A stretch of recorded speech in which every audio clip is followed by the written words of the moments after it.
Hey, what's up guys, Medicinals here, and today we're going to be starting a new show called Study Setups. Now the idea behind this is that I get to showcase your study setups, and for the viewers around the world can get an inspiration on how they can change their own study setups to be more appealing and awesome to them. So without any further ado, let's get stuck into the show. So starting off the show strong, we have Victoria here, and with her awesome university studying setup. And just from the look of it, you can just tell it's just awesome, comfy. It just needs a fireplace there. You know, you can bring your hot coffee and your hot chocolate and just get work done in the most relaxed and awesome position of your life. So you've got an Apple tablet there, but you've also got a computer that she does work on. And she interchanges between them just to get one work done on one tablet and another work done on the computer. And as you can see there, she's got a nice mug, the Edinburgh University mug. She also has her AirPods, just to listen and cancel out any noises around the room. So it's just her in her own little zone, studying to the best she can. Enjoying the time in this cozy and comfortable room. And again, a closer look at the tablet and the paper she has, you can really see how well this work flows really. Again, the ideas behind the show is about productivity and having an aesthetic but also very, very good for work study setup. And as you can see here, she's got a tablet on the side to do her work in, to do her online research with, and the old school pen and paper, as well as a multiple of highlighters and pens of different colors to really make her notes look popping and awesome and colorful. And again, sticking in with that mood of awesome warmth, and it's like she lives in a castle. You turn off the lights and wham, there you go, the candles. It's like she's living in the medieval era with a computer and a tablet. And yeah, it's just, I'd love to be there just to study there with a hot chocolate and a coffee from morning till night. Old school books, a little computer in front of you. What else can you ask for an awesome study setup? Going on strong from Victoria, we've got Ghost here and his little bedroom setup. This really shows that you don't need to be all flashy or colorful or have RGB to have a nice room and a nice, cozy, comfortable, effective study setup. So you got the nice fairy lights running across the wall, just giving a little bit of mood and a little bit of personality to this room. Then on the wall you can see the projector giving out the notes from his computer, and it's all stuck to the side. So what that means is that he can literally just stay in bed and do all the work he needs. And if he feels like getting up, well, he's got the table right there.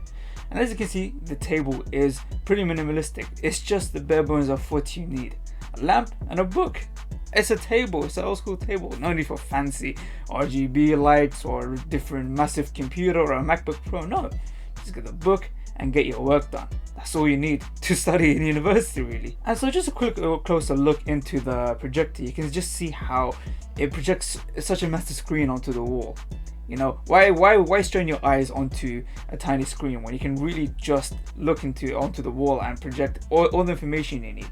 Just sit back, relax, and if you want to switch it up, if you're feeling tired and you just want to get back away from the university work, put on a little movie, play a little video game, maybe plug into your console into it. It's awesome. It's an awesome setup just to study and then go back and relax if you want to.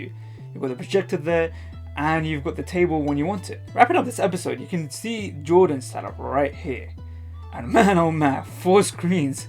You may be wondering, why does he need so much computing power? Well, this guy not only just goes to uni and does his university work, but he also has his little side business on the side, which he wants to grow and make bigger. Royalty construction. So he's got multiple setups to accommodate his workflow, all the way from university and personal emails to his work emails. And as you can see on the tablet, you've got even the news showing up. Let's take a closer look into the left side of the setup. You can see his work emails and his work computer. He's got 2 screens connected to the computer on the right, his laptop. And what I like about having multiple screens is that you can have different apps and different windows open over the 2 screens. Really, there is no limitations to your workflow having this many screens. And the fact that he's able to show to himself so many different emails and so many different tasks means that he can go between tasks quickly and effectively. And he's also got the post-it notes on the front of him, so if he needs to take quick notes and put them on the wall, it's just there in front of him if he ever needs it. And his little nice painting, King, just to remind himself that this is the business and he's the king of it. And heading on to the right side of the setup, we've got the MacBook and then we've also got the iPad. A little bit of an Apple fan here. But the reason why he has this is on the MacBook he's got his university emails, his work emails, and anything else that he needs to do for fun. Like he's going Amazon shopping. This guy probably got Prime, he just wants to order something new, there, bam, straight ahead. Doesn't have to stop his workflow on the left from his work and just do everything else he wants to do on his MacBook on the right. Then he's got his tablet in the middle. He looks at the news because, you know, when you've got a business, you've got to understand what's happening, especially with coronavirus. So in front of him, he can just watch the news, chill back and relax, and then just carry on working on his either one of his setup while the news is still playing. It's just, you know, it's comfortable, it's productive. And again, with a wide shot of the bedroom view, of the office view, it's very minimalistic. Again, it just has what he needs. It's got a lot of what he needs, but it's effective for his workflow. And I like the little lamp on the right. It just has a little bit of personality, especially with the red. You know, the whole room is white and brown, which feels like an office, but I had that little splash of color, and it just becomes its own unique little thing. So that's it for this week's episode of Study Setups. Again, if you find this interesting and you want to show off your setup, you know, just drop me an email with pictures. Make sure the landscape, and, you know, I'll happily showcase them on the next episode of Study Setups. So if you guys like that, please give me more pictures for me to review. And so that will wrap it up for this week, and I hope you guys enjoyed, and I'll see you all in the next chapter.